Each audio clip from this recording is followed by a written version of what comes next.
বন্ধুরা, তোমরা সব কেমন আছো? নিশ্চয়ই ভালো আছো। আমার কর্তামশাই দেখো কাতলা মাছ নিয়ে এসেছে।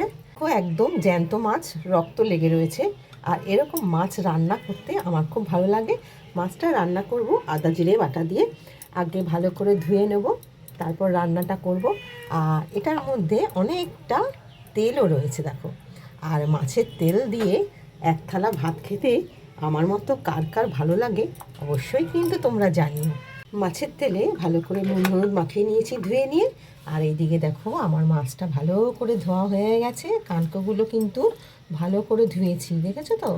এইভাবে না ধুলে কিন্তু মাছের ইয়েটা মানে মাছের মুড়োটা খাওয়াটা ঠিক ভালো নয়। তাই হোক, আমি এইভাবে ভালো করে মাছের কানকো ধুয়ে নিয়ে ভালো করে নুন হলুদ মাখিয়ে নিয়েছি। আর এই মাছের আগাগুলোকেও ভালো করে নুন হলুদ মাখিয়ে নিয়েছি ধুয়ে নিয়ে। আর দেরি না করে তাহলে এবার রান্নাটা শুরু করি। সবাই আনন্দের সাথে আজকে রোববারের দিনটা কাটুক এই কামনা করি।